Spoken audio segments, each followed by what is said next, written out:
Rapporto giornaliero del venditore Mario Mascalaito. Al signor capovendita. Ore 9:30. Alle 9:30 in punto uscivo dall'ufficio insieme ai miei colleghi, seguito per le scale dalla sua cara voce amica. Lei è un venditore di scarso rendimento. Noi della direzione l'abbiamo sorvegliata in questi ultimi tempi, caro Mascalaito, e abbiamo scoperto cosa fa lei durante il giorno. Lei medita, Mascalaito, invece lei non deve meditare. Lei deve vendere, le sue meditazioni non ci interessano. Questa non è la casa di riposo del marinaio stanco, questa è una ditta che produce e vende macchine per scrivere. Quindi lei ora mi fa il santo piacere di passare in magazzino, di prendersi una macchina per scrivere portatile e di venderla entro stasera. E nel suo rapporto giornaliero che mi consegnerà stasera stessa dovranno essere elencati tutti i suoi movimenti, minuto per minuto, le strade percorse, le visite fatte, le dimostrazioni effettuate, perché lei dovrà dimostrare l'efficienza del nostro prodotto a tutti, anche con la forza se necessario. Vada e lavori sodo se vuol conservarsi il suo stipendio. Buio. Contro buia. 800. Oh, prima cosa, dopo aver fatto una ricca colazione, alle 10 ero già in bisca con i miei colleghi, come facciamo tutte le mattine del resto. Loro si sono messi a giocare a poker, bei lavoratori. Io invece ho telefonato subito a Susan, quella mia amica americana. Non so se gliene ho mai parlato. Comunque non c'era. Chi è che si fa una partita ping pong con me? Hanno le carte, no? Per me 3 carte. Tu? Io servivo. Mario, ti fai una partita ping pong? 2 carte. Oh, Mario! Te la fai una partita? No, devo andare. Devi andare. E dove? Vai mica già a lavorare. Eh sì, devo vendere entro stasera questo accidente di macchina. Out. Com'è, bello? Ma è Kierkegaard. Ah, Kierkegaard. Ah, sì, lo conosco. Angoscia, disperazione, puffa via.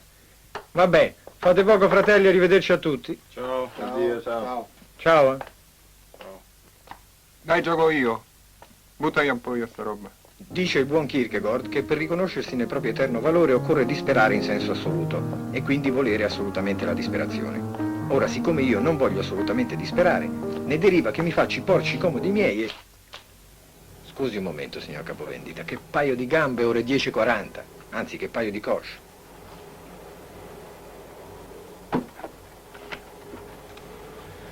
Ma insomma, che potevo fare? Niente. Me ne sono andato via, pazienza. Questo succedeva alle 10:40 in via? Boh, non me lo ricordo più. Ah già, la macchina.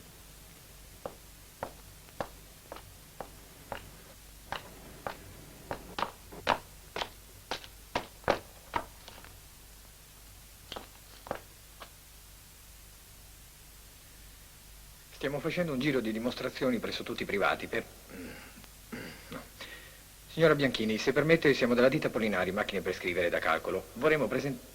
Vabbè, proviamo un po'. Buongiorno signora, permette che le faccia vedere questa nostra... Buongiorno. Oh, niente rappresentanti. Ma mi lasci parlare almeno, no?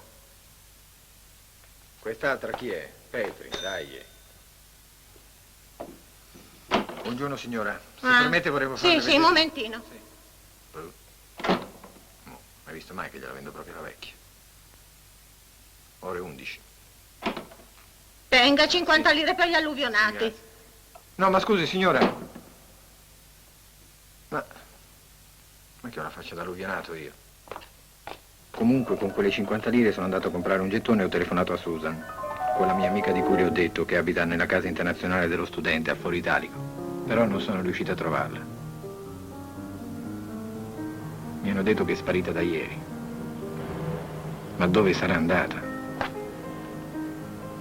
Perché quella pazza sparisce così all'improvviso, poi?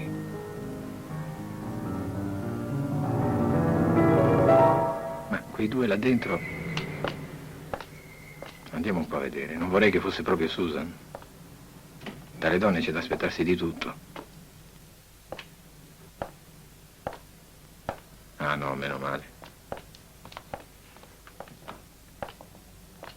Buongiorno.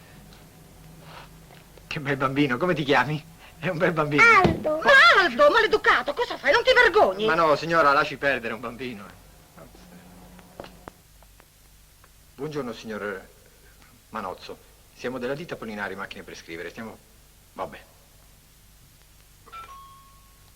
Buongiorno. Permette che le presenti questa nostra macchina portatile, signor Manozzo? Che c'è? Ma chi sei? Che c'è?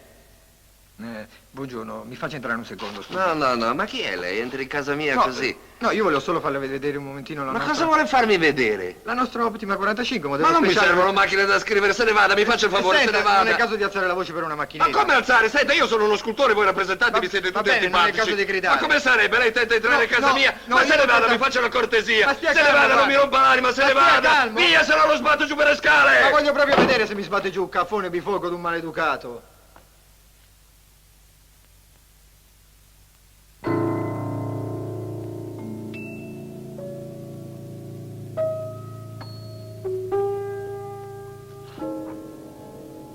Non c'erano gabinetti.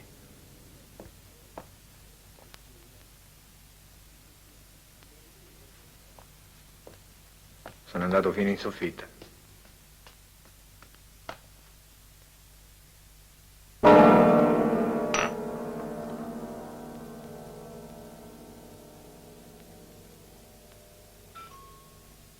Chi è? Lattaio! Teresa! Ecchimi! Teresa! Teresa, ti fai la cresta sulla spesa? Ma fate affari tua. A mezzogiorno ne avevo già le tasche piene. E poi anche la macchina per scrivere pesa i suoi 5 chilozzi. Non so se rendo l'idea. Uehi, carissimo Ugo, come stai? Marpionaccio. Ciao Mario. Vuoi comprare una macchina per scrivere modello speciale? No, grazie. Dammi un passaggio allora. No, devo andare a lezione, sono già in ritardo. Vai all'università? Guarda che ho sentito dire che la facoltà l'hanno occupata. Come? Mi sembra che la facoltà l'abbiano occupata. Ma non era già finita l'occupazione? No, cioè sì, ma adesso quelli di destra l'hanno occupata loro. E perché? E protestano contro la nomina di Lovani. Ah sì? Allora sai che facciamo? Ci andiamo subito anche noi, scommetto che si stanno già menando. Vieni? In facoltà? Sì. No, lì non ci metto più piede da un anno e non do più esami. Ma perché? Non hai più intenzione di studiare? No, ci ho pensato. Perché dovrei continuare a studiare? Per chi? Per cosa? Non ci trovo motivo. Vabbè, senti, fatti tuoi. Comunque ripensaci. Te ne è meglio. vai? Sì. Te ne vai? Ciao.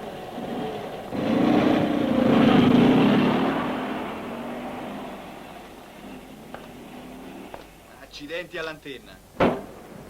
Dove vai a mangiare? Alla mensa dello studente. Non ci andare perché hanno occupato anche quella. Chi? E gli esterni protestano perché vogliono la gestione diretta. Ciao. Ah, ciao. Quelli protestano, io dove mangio? Vabbè, ciao. Ore 16. Signor Capovendita, le ho mai raccontato nei miei rapporti giornalieri di quella gara sui 1500 metri ai campionati provinciali studenteschi? No? Beh, credevo proprio di farcela quella volta, ero in forma. Avevo perfino smesso di studiare da un mese per allenarmi. Chissà come mai mi sono sentito tremare le ginocchia proprio all'inizio della curva.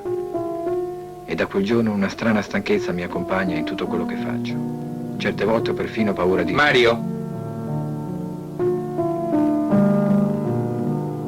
Paura di cosa? Susan, dove sei? Se ti incontro adesso sono salvo. Ti prego, Susan, esci da quel cancello. Se tu esci da quel cancello ce ne andiamo insieme da qualche parte. Chi se ne frega della macchina per scrivere? Basta che tu esca da quel cancello. Ti prego, Susan, ti prego, ti prego, ti prego. Andiamo un po' là dai suoi amici cabelloni.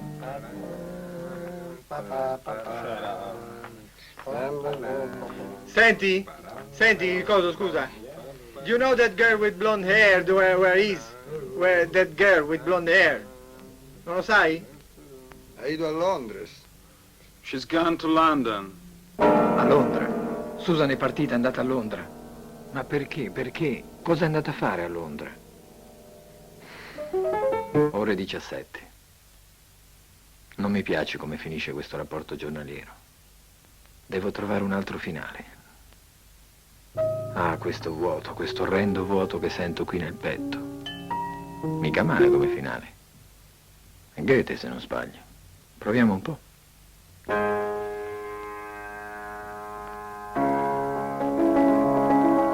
Verrà il viandante, verrà. Il viandante che conobbe il giovane bardo nella sua bellezza, che conobbe la sua gioia, e gli chiederà: dov'è il cantore, figlio del sorriso? Lo guarderà negli occhi e gli dirà ancora: la tua luce senta, il tuo passo cammina nel buio, non vedi al di là della tua tomba.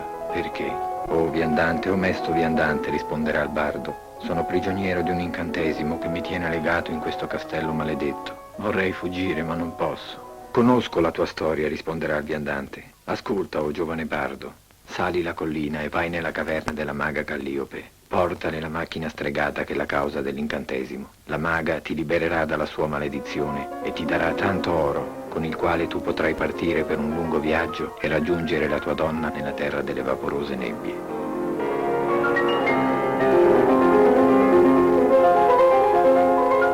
Il bardo seguì il consiglio del viandante. Per la strada incontrò un pellegrino. Con l'oro datogli dalla maga comprò il suo cavallo, anzi lo affittò, e partì per Londra per raggiungere la sua bella e vivere con lei qualche giorno di felicità e molti giorni di inquietudine.